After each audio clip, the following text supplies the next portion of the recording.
பகவான் ஸ்ரீ கிருஷ்ணனின் அவதாரமும் கோகுலத்திற்கு செல்லலும். ஸ்ரீ வசுதேவருக்கு வேறு பல மனைவியர் இருந்தனர். கம்சனின் பயத்தால் அவர்கள் வட மதுராவை விட்டுவிட்டு வேறு இடங்களுக்கு சென்றிருந்தனர். ஸ்ரீ நந்தர் வசுதேவரின் நண்பராவார். அவர் ஆயர்களின் மன்னர். வடமதுரைக்கு எதிரில் யமுனை நதியின் மற்றொரு கரையிலிருந்த கோகுலத்தில் வசித்து வந்தார் ஸ்ரீநந்தர். வசுதேவரின் மற்றொரு மனைவியான ஸ்ரீ ரோஹிணி தேவி கர்ப்பவதி ஆனபோது மதுராவிலிருந்து கோகுலத்திற்கு சென்று நந்தருடைய வீட்டில் வசிக்கலானார்.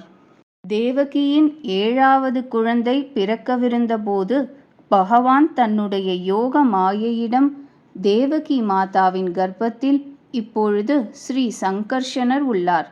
நீ அவரை ரோஹிணியின் கர்ப்பத்தில் சேர்த்துவிடு. அதன் பிறகு நான் தேவகி தாயிடம் தோன்றுவேன். நீ நந்தருடைய மனைவி யசோதா தேவியின் புதல்வியாக தோன்றுவாயாக என்று கூறினார். பகவானின் கட்டளைப்படி யோக மாயை தேவகியின் கர்ப்பத்தை ரோஹிணியின் கர்ப்பத்தில் சேர்த்துவிட்டார். ரோஹிணியின் கர்ப்பமும் அதோடு கலந்துவிட்டது. அதன் மூலம் ஸ்ரீ பலராமன் அவதரித்தார்.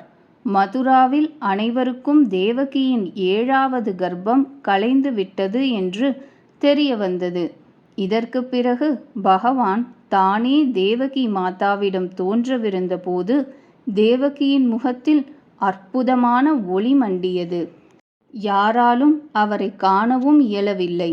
8வது கர்ப்ப விஷயத்தை அறிந்த கம்சன் சிறைச்சாலையை மூடிவிட்டான். பல மல்லர்களை காவலராக அங்கே நிறுத்தினான்.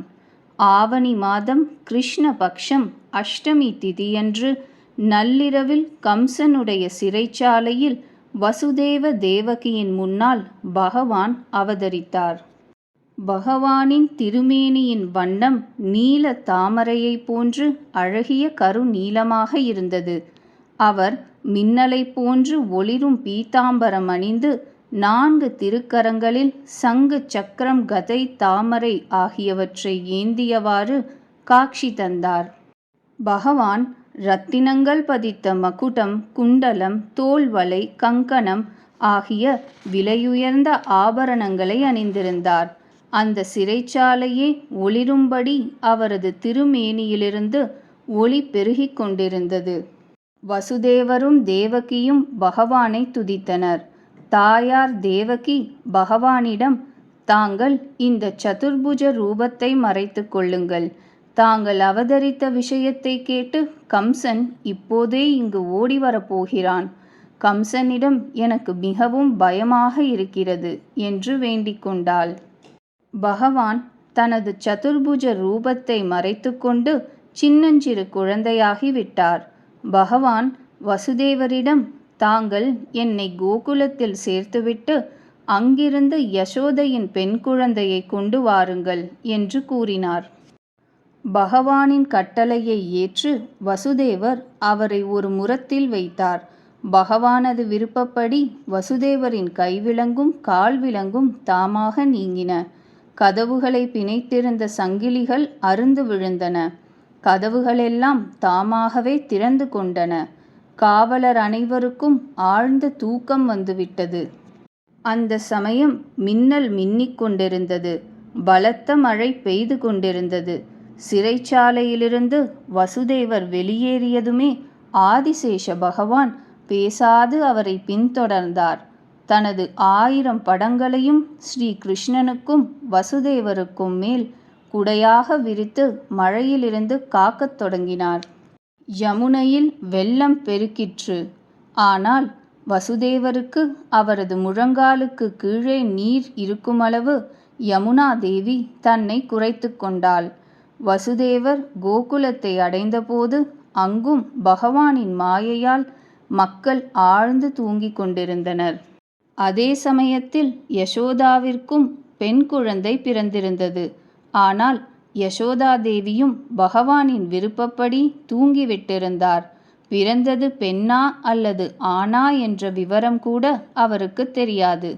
வசுதேவர் நேராக நந்தருடைய வீட்டினுள் சென்று அவர் யசோதாவிற்கு அப்போது பிறந்திருந்த பெண் குழந்தையை எடுத்துக்கொண்டு அந்த இடத்தில் பகவான் ஸ்ரீ கிருஷ்ணனை வைத்துவிட்டு மதுராவிற்கு திரும்பி வந்தார். வசுதேவர் சிறைச்சாலைக்குள் வந்ததுமே கதவுகள் தாமாக மறுபடி மூடிக்கொண்டு விட்டன. வசுதேவர் கை கால்களில் விலங்குகளை அணிந்து கொண்டார்.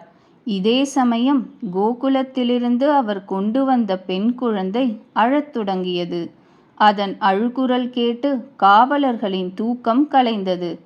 அவர்கள் கம்சனிடம் ஓடிச் சென்று தேவகிக்கு குழந்தை பிறந்த செய்தியை தெரிவித்தனர்.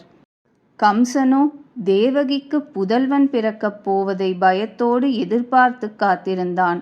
அப்போதிருந்தே அவனுக்கு தூக்கம் வருவதில்லை. செய்தி கிடைத்ததுமே வாளை எடுத்துக்கொண்டு கிரீடமின்றி வெறும் தலையோடு கால்நடையாகவே ஓடி வந்தான். தேவகி தேவி கம்சன் வருவதைக் கண்டதும் அந்த பெண் குழந்தையை மடியில் மறைத்து கொண்டார். தேவகி அழுதவாறே கம்சனிடம், சோதரா, இது பெண் குழந்தை, நீ இதன் உயிரை பறிக்காதே என்று வேண்டினாள். பாவியான கம்சன் தேவகியை அதட்டினான். பெண் குழந்தையை பிடுங்கி கால்களை பிடித்து பாறை மீது மோத எத்தனித்தான். ஆனால் அது சாமானிய குழந்தையல்லவே, அது யோகமாயை மகாசக்தியாயிற்றே. கம்சனின் கைகளிலிருந்து நழுவி அவர் ஆகாயத்திற்கு சென்று விட்டாள். அங்கு அவர் 8 கைகளை உடையவராக ரூபம் தரித்துக்கொண்டு சிம்ம வாகினியாக கம்சனிடம், ஏ துஷ்ட கம்சா, உன்னை கொல்லப் போகிறவன் பிறந்துவிட்டான். நீ இனி வீணாக குற்றமற்ற மக்களுக்கு துன்பம் தராதே என்று கூறினாள். ஒளிமயமான அஷ்டபுஜா தேவி கம்சனிடம் இவ்வாறு கூறி மறைந்து விட்டாள். அவளுடைய பேச்சை கேட்ட கம்சனுக்கு மிகுந்த பயம் உண்டாயிற்று, துயரமும் உண்டாயிற்று. தேவகி வசுதேவர்களின் புதல்வர்களை வீணாக கொன்றோமே என்று அவன் நினைத்தான். அவன் தன் தங்கையின் கணவர் வசுதேவருடையவும் சகோதரி தேவகியுடையதுமான விலங்குகளை விலக்கினான். அவர்களிடம் தனது குற்றத்திற்காக மன்னிப்பு கேட்ட கம்சன் அவர்களை வீட்டிற்கு அனுப்பிவிட்டான்.